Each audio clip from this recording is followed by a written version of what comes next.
Hello, hello.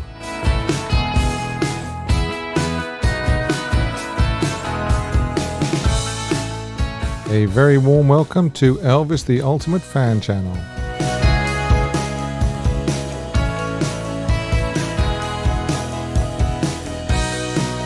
Nice to see you all here.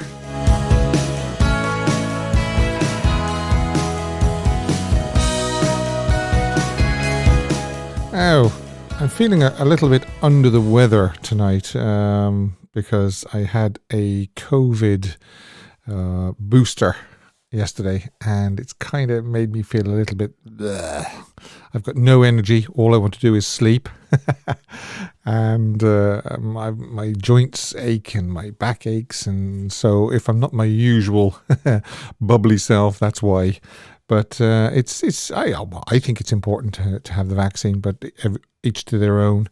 The chipmunk has pneumonia. Hope you feel better soon, Steve. I'm sure I will. A good night's sleep tonight will do me the power of good. So what have we got? So you're very lethargic, says Monique. Yes, that's exactly how I feel. I kind of feel bleh. Right, so as I say, welcome to the show, the Elvis, the Ultimate Fan Channel. It's devoted 100% to the life and career of Elvis Presley. On this channel, Elvis is treated with love and respect and the dignity that he deserves. So that's basically it. I know there's other channels which, maybe a little bit not, how can I put it, as devoted maybe to the man himself, but you won't find that here. You know you won't.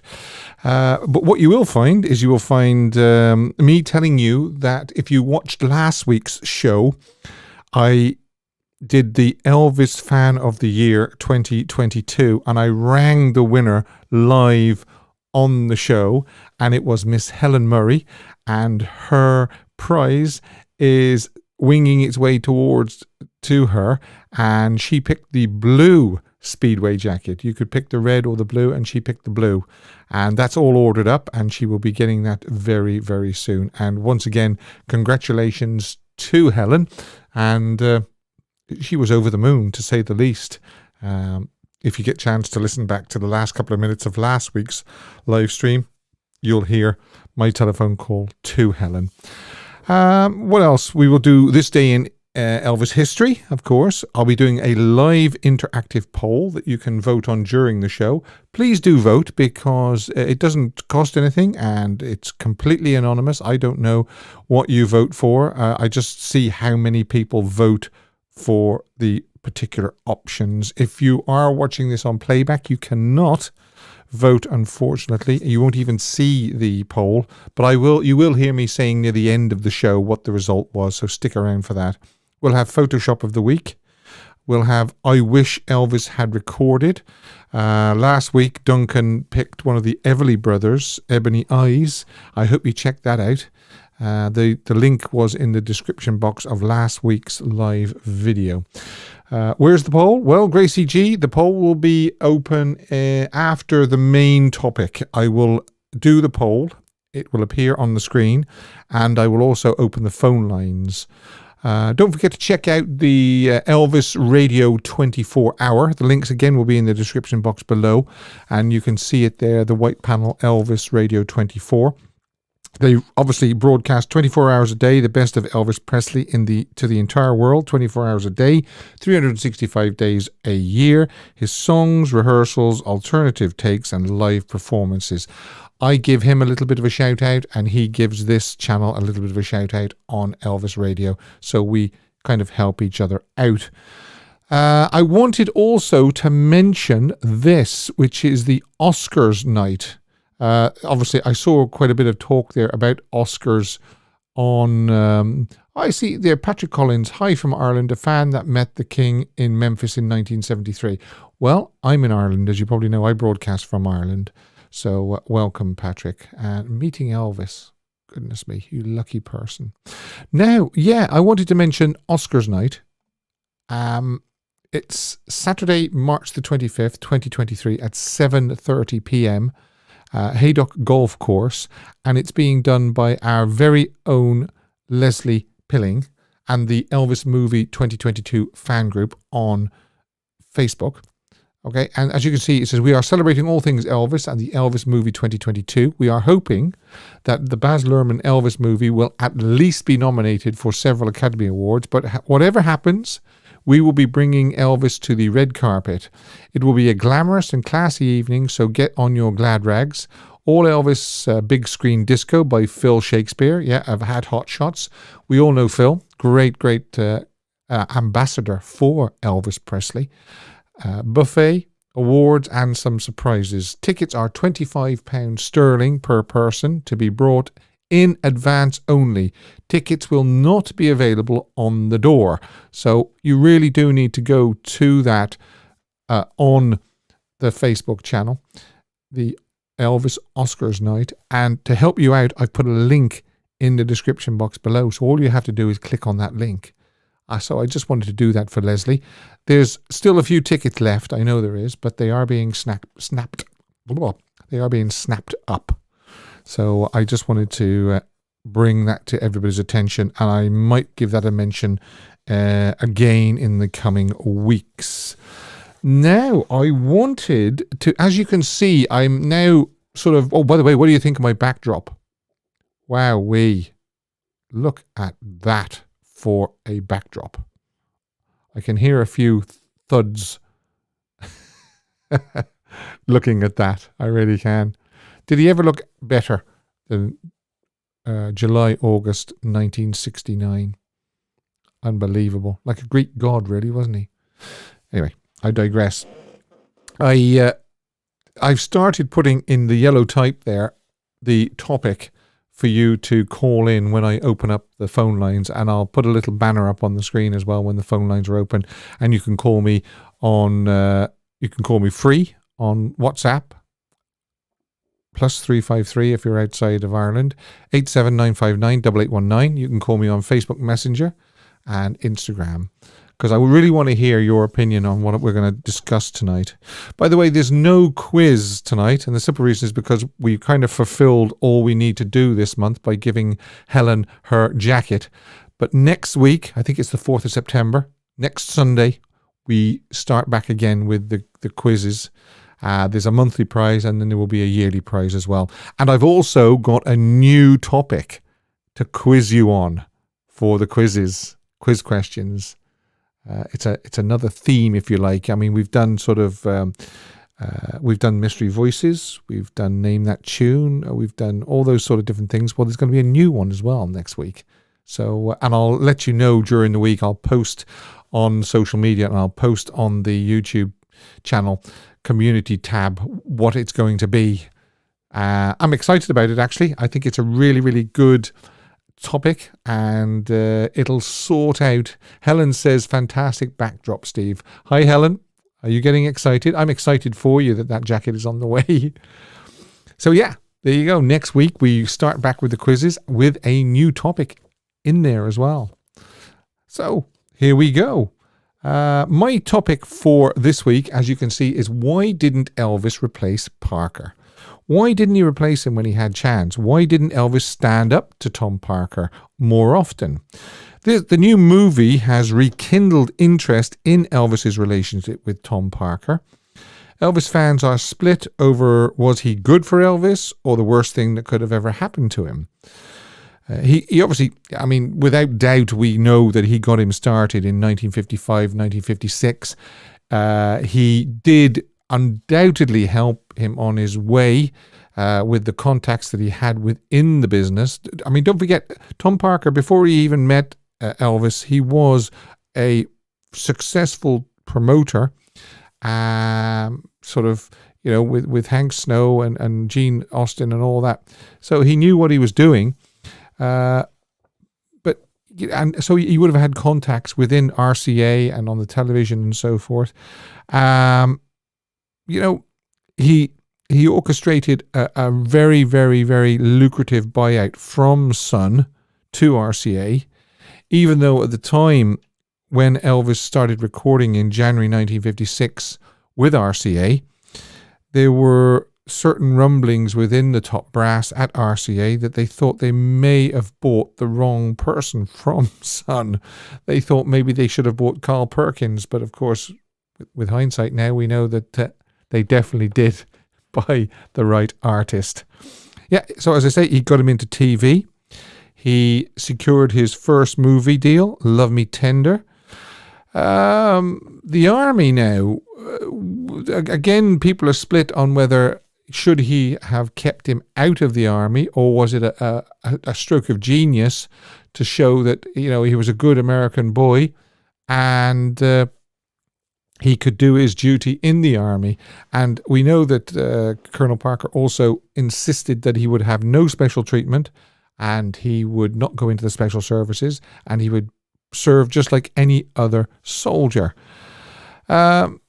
Somebody commented on social media during the week that they thought that by 1969, it's shown actually in the movie, isn't it? The scene where Colonel Tom Parker and the head of International Hotel sign Elvis over for 5 years or whatever it is. You know, was Parker out of his depth by then?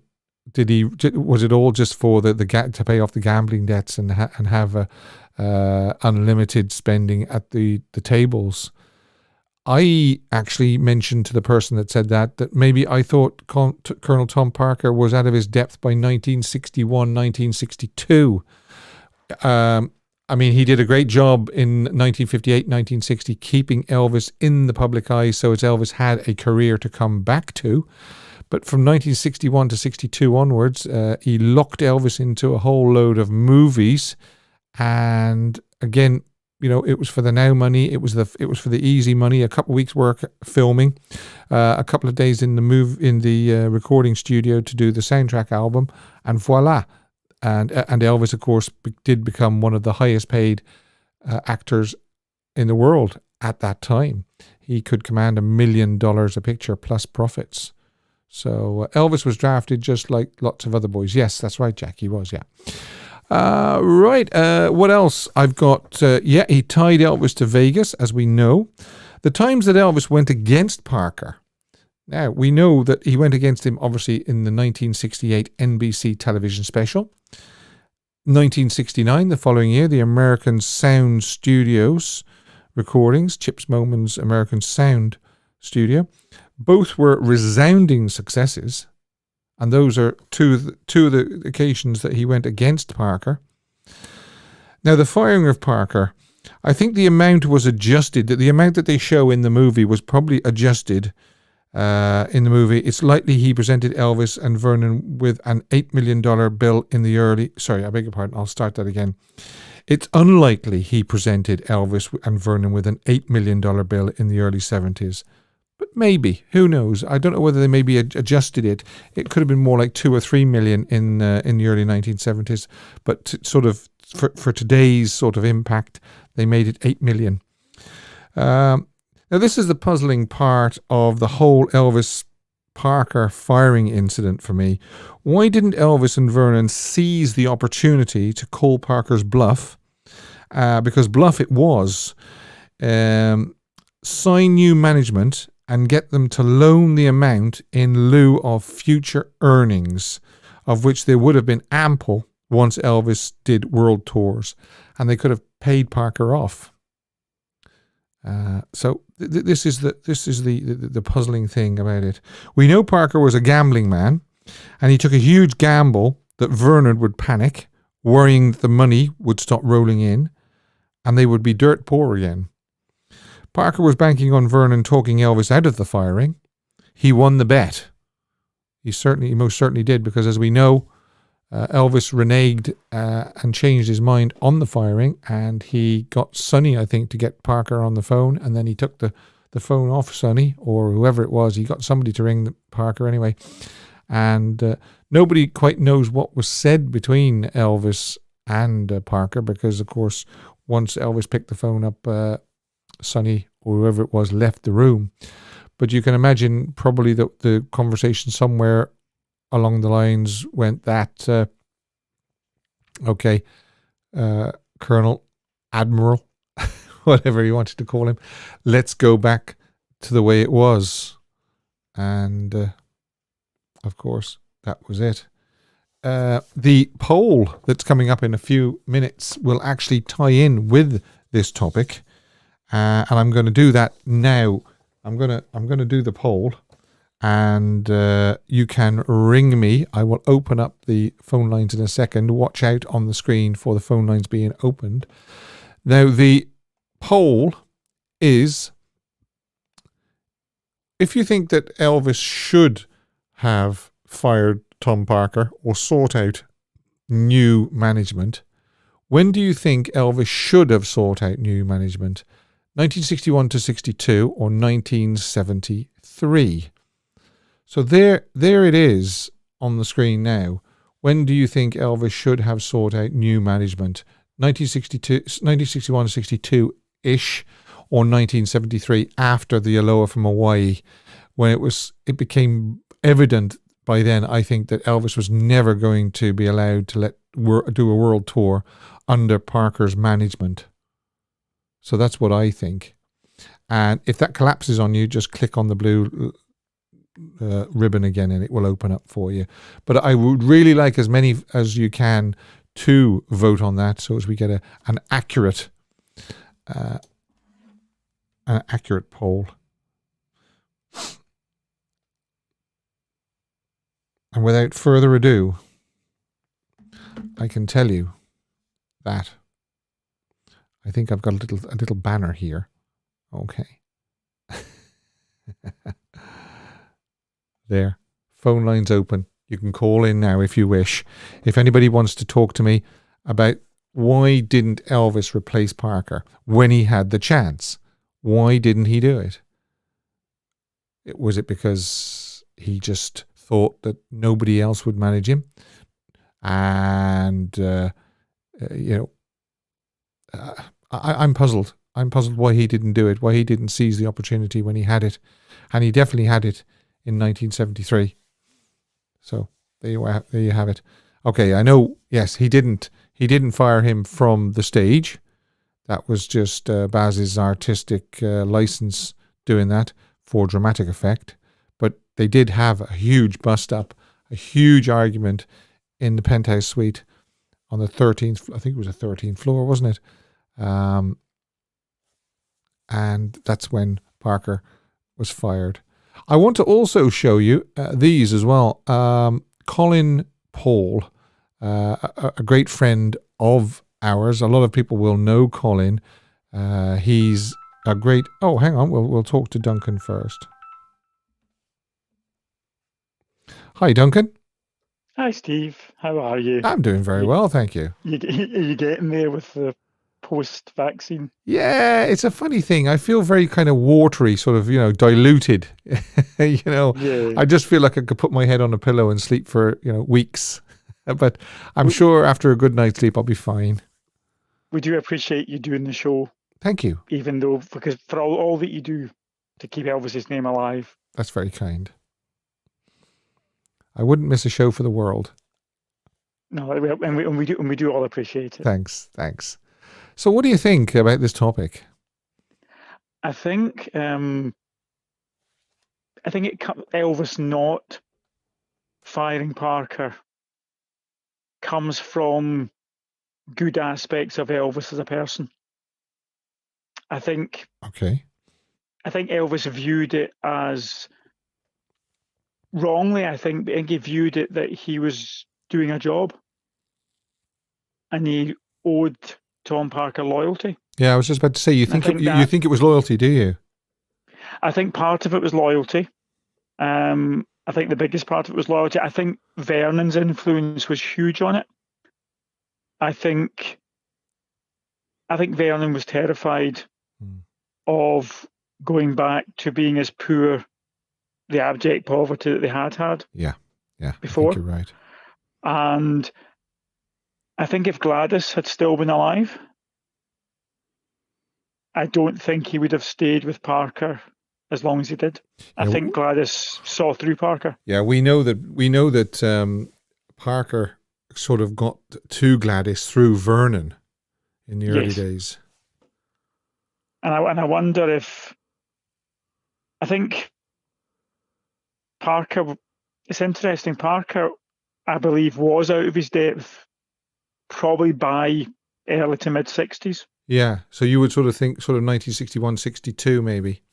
I think so, but I don't think there was enough negative aspects to Elvis's career by 61, 62 to make Elvis want to or have any motivation to get rid of Parker. Yeah. I think he'd be more likely to have done so after 73, but I think it's interesting when you look at the comparison between Sam Phillips and Tom Parker. Yeah. Sam sold Elvis's contract knowing that it was in Elvis's best interest because he couldn't take Elvis where he needed to go as an artist. Yeah, that's Whereas true. I think in the same way, Parker held on to Elvis for Parker's benefit, not for Elvis's benefit. Oh yes, yeah. And that was negative for Elvis. And you've only got to see what Parker's original vision was for the 68. How Parker reacted to the Chips Moman sessions. Yeah. And that and the whole thing, that his level of control was less, and that was all that mattered to him. So you have this potentially the highlight artistically of his artist's career, and his reaction to that was, my boy will never work with those people again. Yeah. I mean, even in the early days, he started the controlling, didn't he? He got rid of Scotty and Bill. Yes. You know, he wanted complete and utter control over Elvis. He did, and he wanted, and the thread that runs through all of it is maximizing the money for him, which is why we all know the background to why cutting edge songwriters material was not being recorded by Elvis. Yeah. Because of the financial arrangement Parker insisted on. That's right. You can imagine the kind of songs and the kind of producers that Elvis could have been working with. Yeah. Had it not been for that. In the early days, they didn't mind giving up some of the publishing because Elvis Presley was such a hot item. But as the years wore on, it was, we're not giving away publishing. Somebody else will do that, and we will have all the publishing. And you only have to think if you think this 68, you think the opening in 69 in Vegas, the International, and you think the Memphis sessions.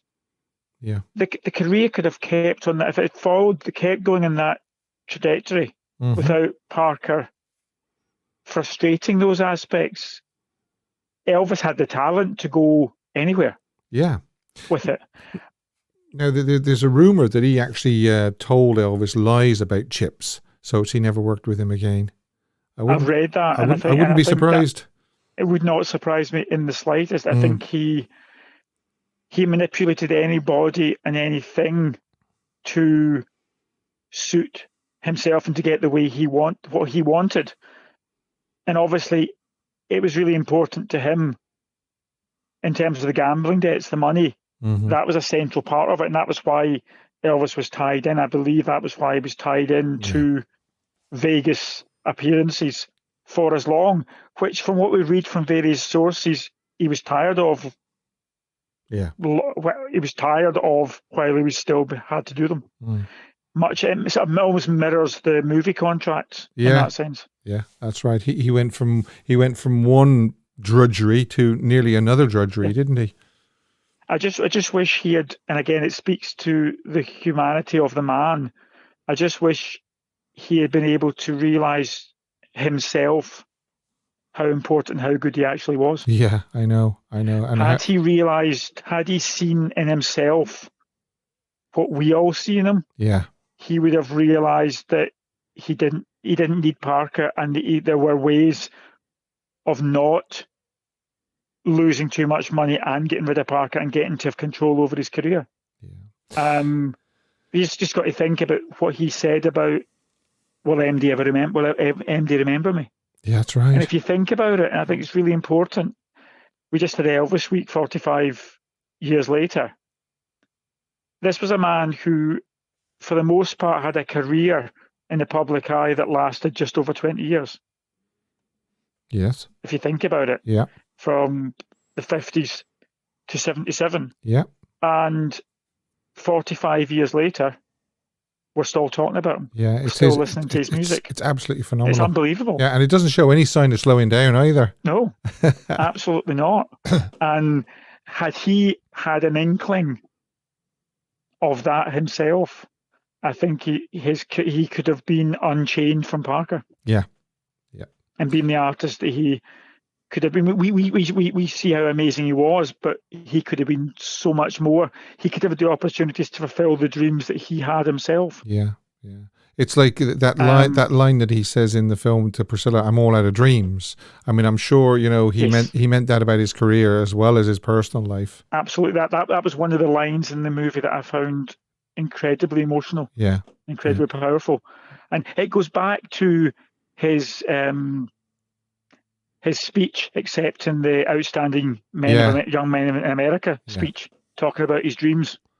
Yeah, and it's tinged with sadness because we realise that his dreams in Hollywood as an actor were curtailed by Parker, and his dreams in so many ways were, and he had the talent to achieve those dreams. Yeah, and that's sad. And we're glad at what he has done, but it annoys us that Parker truncated that. Parker held him back because he was so much better than Parker. You're not a fan of Colonel Tom Parker, I can tell.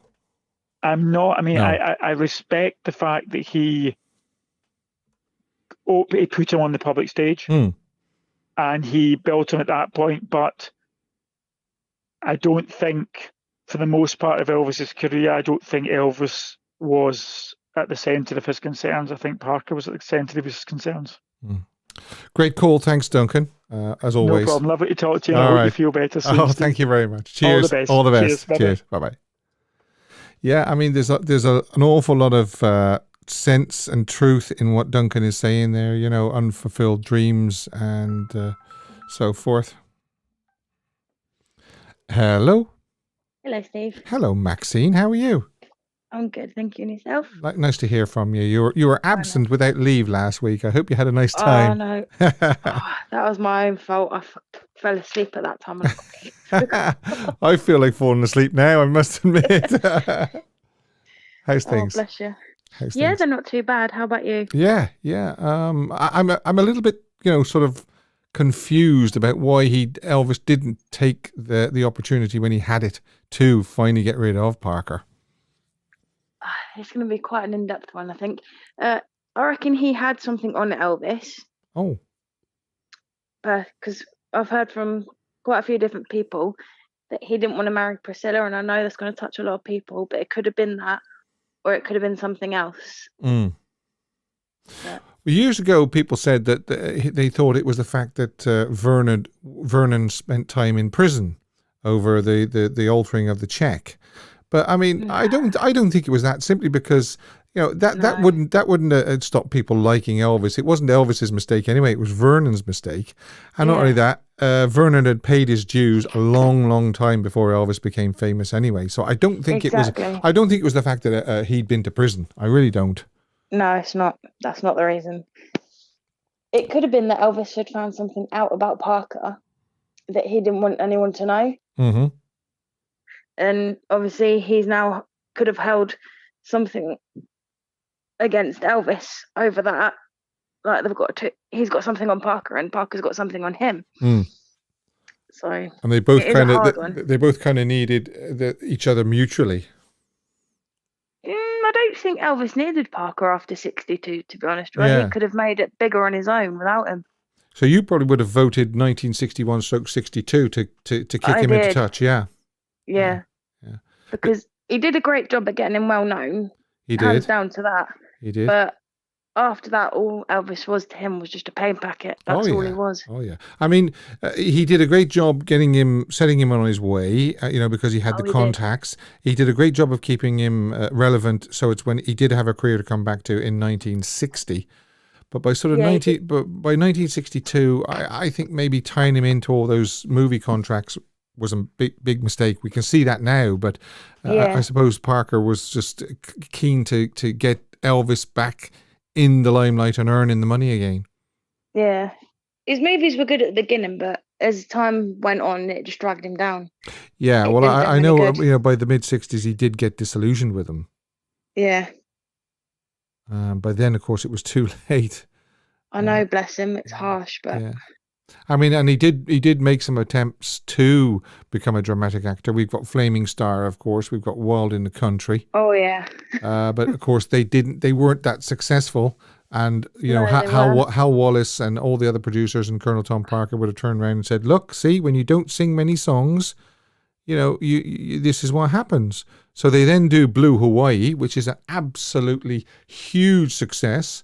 What was it? 14 songs, bikini girls, lovely exotic setting. And it actually outsold Elvis's Back as well, I believe. So that kind of sealed his fate for the 60s. It did. It's a shame that, because he had more talent than Parker knew what to do with. He was just a packet full of fun and explosive energy. And probably by 1973, when he did fire him, it was too late by then. He was too far gone, and he was in his clutches. I do blame Vernon for a lot of it as well. Just being too weak and saying to Elvis, we're broke. We've got to go back to Colonel Tom Parker because we're broke. And I go back to that thing I raised in my topic earlier on, saying why couldn't they have borrowed the money against future earnings in lieu of future earnings and just get rid of him once and for all? They would have made millions if he'd have done that. Yeah, they'd have paid off the loan. I mean, even if it was $8 million, they would have paid it off in a couple of years anyway. Oh yeah, exactly. But unfortunately, infuriating. It's like that part in the movie where Elvis was, I think it was where he was on the floor, and you can just see Parker sort of turn to Vernon, and you can see Vernon sort of fighting. But I was like, he should have grown a pair of balls and just stood up to Parker, stood up for his son. But it was really strange the way he put the final decision on Vernon. Yeah. And of course, Vernon said, "Well, do what you have to do," which is not a very nice thing to see. No, it's not. I reckon if Gladys didn't pass away and she was still, oh my gosh, she would have whacked Parker. Well, you see, she never liked him. She never trusted him. As you say, if she'd have lived, I think it would have turned out a whole lot differently. Oh yes, it would have. Bless her, unfortunately. They're all ifs now, aren't they? Unfortunately. I know, it's horrible, as harsh as it sounds, but thing is, no one ever forgot him. Oh no. I know that was his biggest fear, but to this day, he is one of the biggest, if not the biggest, selling artist of all time. Well, I mean, when 45 years after his death, and you've got people flocking to the cinemas to see the movie that Baz Luhrmann did, but not only seeing it once, but seeing it multiple times. Yeah. I mean, exactly. There's people who have seen it over 30 times now. I mean, to me, that is just phenomenal.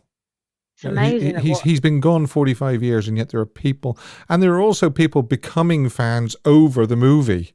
Yep. It staggers belief, staggers the mind. It does.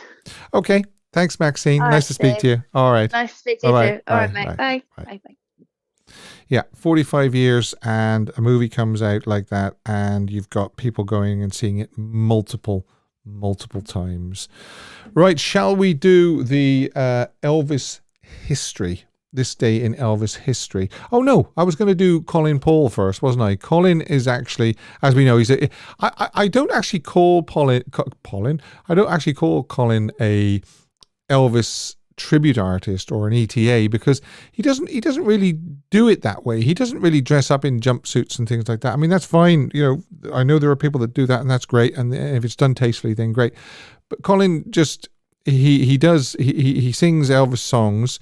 He was in Memphis. He did the pool party actually at the Days Inn Graceland, and he sent me some photographs when he went over to the HIC. And also he sent me these photographs as well. The King Suite. This is the actual hotel that Elvis stayed in when he visited Hawaii. As you can see, these are the interior shots. So, and as you can see, it's very, very nice. There's the bathroom. And what else have we got? We've got sort of a wider shot of the actual main room itself. I'm not sure whether Colin sent me the bedroom. There's the kitchen dinette. Wouldn't you just love to have stayed there? Wow, look at that. Very opulent. On the 14th floor. That's where Elvis stayed. Oh, these are shots that Colin took when he visited the HIC, the arena that Elvis did Aloha from Hawaii. And this is the bronze statue outside the arena. The attention to detail is lovely. People leave leis on there when they visit, as you can see.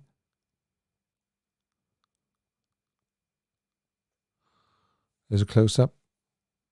Rather good, actually.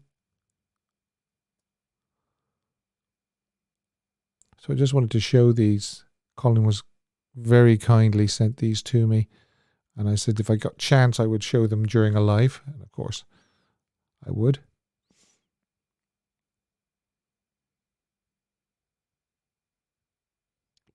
It's a place oh, this is the inside now. That's the ceiling of the HIC. And that's the outside. And I think I've got a shot coming up of where the stage was. Maybe I must have missed that one out. But what I do have is there's Colin himself. All right. Replicating the shot of Elvis in 1961 when he was filming Blue Hawaii. And there he is on the very same balcony. So there's our Elvis. And then there's Colin. So Colin, if you're watching, thanks very, very much for sending those. And I hope you had a great, great time in Hawaii. I must have missed loading up the shot of the arena showing where the stage was. If I remember, I'll load that up next week. Sorry about that. So let's do these. Oh yeah, I meant to show you these as well while I was talking about the topic. That's Elvis putting his wallet in Colonel Parker's pocket. That was in May 1956 when he was in the New Frontier. There they are on the. That's like fooling around for a photo shoot. I meant to show these when I was talking about. There's 1956 in the early days. Elvis looking handsome. And on the set of Change of Habit. They were obviously probably discussing the up-and-coming stage shows there. Right, so let's do this day in Elvis history. Don't forget, you can vote on the poll. When do you think Elvis should have sought out new management? 1961, 1962, after not long after he'd come out of the army, but he tied him into the movie contracts. Or 1973, after Aloha from Hawaii, when it was again obvious that he was not going to be allowed to do a world tour under Parker's management. And that's, of course, when he fired him as well. 1973. Right, here we go. On this day in Elvis history, which is August the 28th, if it's a red letter day for you, if it's a day, if it's your birthday or anniversary or a red letter day for you, and you've always wondered what was Elvis doing on August the 28th, then in 1956, he was working on Love Me Tender. And also these shots were taken of him and the beautiful, beautiful Anita Wood. These are lovely photographs. And there's one as well of Gladys looking in as they embrace as well. There it is. That's a great one. I'd love to interview Anita. But it's very, very difficult to get hold of Anita on Facebook. She is on Facebook as far as I know, but it's hard to get a reply out of her. 1958, we've got King Creole. King Creole opened in London on this day in 1958. Military service at Fort Hood in Texas for advanced tank training as part of the 2nd Armored Division. 1960, this is a good one. This is a really good one, right? 17-year-old Barry White, the singer Barry White, completed a 4-month prison sentence. While in prison, he heard Elvis Presley's recording of It's Now or Never and decided that upon release, he would devote his life to music. So Elvis is responsible for putting Barry White on the straight and narrow after he came out of prison. That's an amazing story, isn't it? Amazing story. 1962, pre-production for It Happened at the World's Fair. 1963, work continues on Viva Las Vegas, and the romance between Elvis and Anne Margaret is now in full swing. 1965, we've got location shooting for Paradise Hawaiian Style. 1966, Double Trouble. 1968, Elvis completed Looping, which is like overdubbing, and was released from Charo. 1969, Elvis completed his record-breaking Las Vegas engagement with dinner and midnight shows. That's in 1969. 1970, dinner and midnight shows. We have some superb photographs coming up here now. 1971. How awesome does Elvis look there? How fabulous does he look? Elvis received a Lifetime Achievement Award from the National Academy of Recording Arts and Sciences. In his dressing room, Elvis receives a Lifetime Achievement Award from the National Academy of Recording Arts and Sciences. They have also been 5 previous recipients of the award: Bing Crosby, Frank Sinatra, Duke Ellington, Ella Fitzgerald, and Irving Berlin. Yeah, he looks great there, doesn't he? He really does. 1972, we have With Two Fans in Las Vegas on August 28th, 1972. The woman is Nicola Crippa. Now, we probably know Nicola. Actually, she's on social media, and I'm sure Nicola is actually lots of people's friends on here, actually. And the man was the president of the Italian fan club. His name was Livio Monari. So they were the lucky people to meet Elvis backstage on this day in 1972. What else have we got here? We've got 73 and 74, dinner and midnight shows at the Hilton. 1976, Elvis performed on tour at the Summit, Houston, Texas at 2:30 p.m. And I've got that. There he is, getting into the limo. And then we've got a shot of him on stage.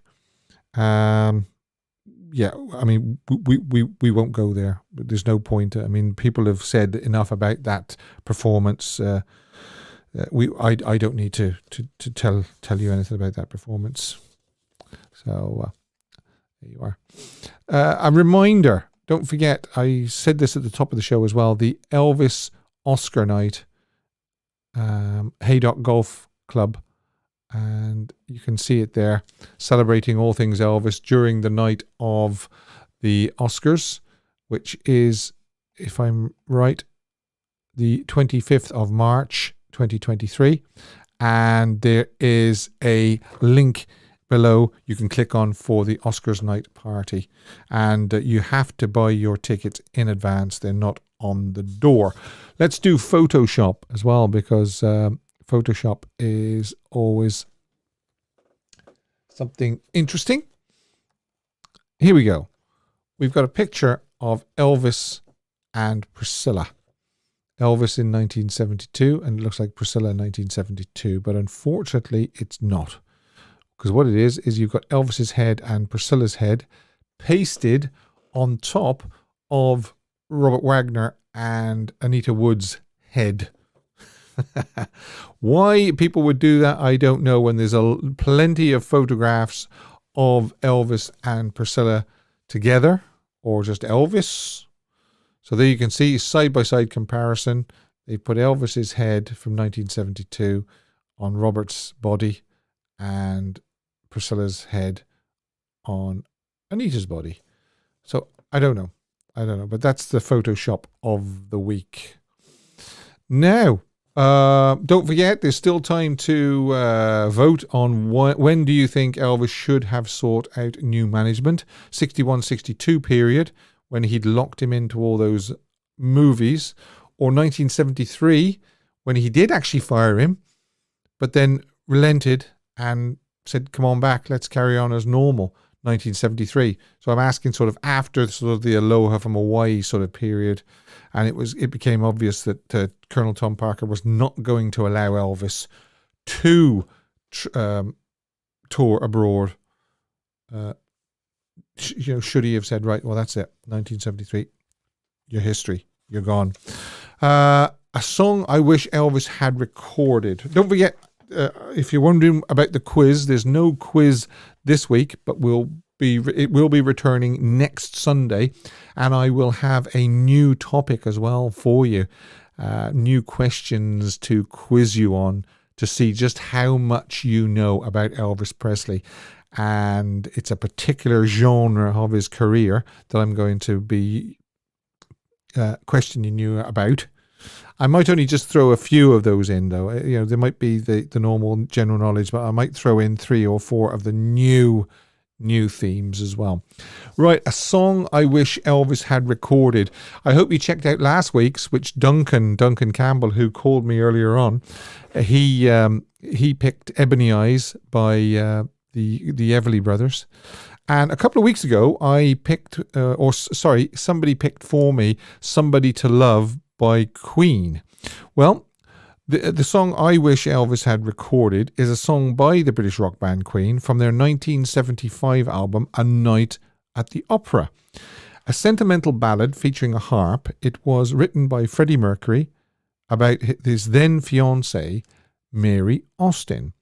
After Queen performed the song in South America in 1981, the version of their live album Live Killers reached number 1 in the singles charts in Argentina and Brazil, and stayed in the charts in both countries for an entire year.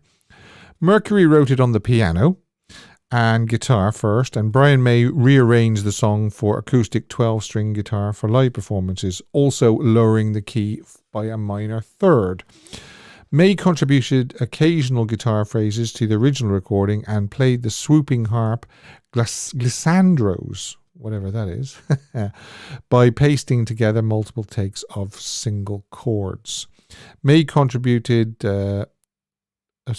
Queen spent a month during the summer of 1975 rehearsing in a barn at what would become Ridge Farm Studios in Surrey. The group then had a 3-week writing and rehearsing session in July in a rented house near Kington, Herefordshire, before beginning recording. Now, that's a little bit of a connection there, actually, because I am originally from Herefordshire, and Kington is about 20 miles away from where I grew up. So that's a very tenuous connection between this song and myself. Kington in Herefordshire, England. From August to September 1975, they began to record the song at Rockfield Studios in Monmouthshire in southeast Wales. Now, here are some of the lyrics. Love of my life, don't leave me. That's the name of the song, Love of my life. So it's called Love of my life, don't leave me. You've taken my love and now you desert me. Love of my life, can't you see? Bring it back, don't take it away from me, because you don't know what it means to me. Now, if Elvis had recorded this, could he have been singing about his mother? Love of my life, don't leave me. You've taken my love and now you desert me. It would have fitted. I can easily imagine Elvis sitting at the piano on stage during a concert and singing this song just like he did with Unchained Melody. Let me know what you think. Check it out. I will put a link to Love of My Life by Queen. Give it a listen, and then you tell me in the comments section below, after this live finishes and it's on playback, what you think of that song. Would Elvis have sat down at the piano like he did with Unchained Melody and sing Love of My Life, maybe thinking about his mother? Love of my life, don't leave me. You've taken my love and now you desert me. Now, if you want to send me your I wish Elvis had recorded, you can send it to me, Elvis the Ultimate Fan channel at gmail.com. You can send it to me on Facebook Messenger, WhatsApp or Instagram, and I will choose a couple and maybe sort of use them for future shows. Same with the Photoshop as well. If there's a particular photo that you hate, you keep seeing it being used as Photoshop when it's not genuine, then send me the Photoshop one and the one that it's taken from, and we'll cover that as well. Now, I want to close the poll because people that are watching this on playback will want to know what the outcome was, and it's when do you think Elvis should have sought out new management? 1961, 1962 or 1973? I'm going to end the poll and it'll come up on the screen now for the live viewers, and quite close actually. 1961, 62, 58% of people think that by then he should have said bye-bye to Parker, and only 41% 1973. Maybe the reason why it's only 41% is because people thought that by 1973 it was far too late and Elvis should have got in there in 61, 62. So there you have it. 58% 1961, 62, 41% 1973. Now, thanks very much for joining me again tonight. Sorry if I haven't been my bubbly self. Thanks to the callers, Maxine and Duncan. Don't forget, we'll be back next week with a brand new quiz. Your chance to win a prize. If you do want to support the channel, you can buy me a coffee by using the link below. It's much appreciated. And I'm off for a lie down. Until next Sunday, take care of yourselves.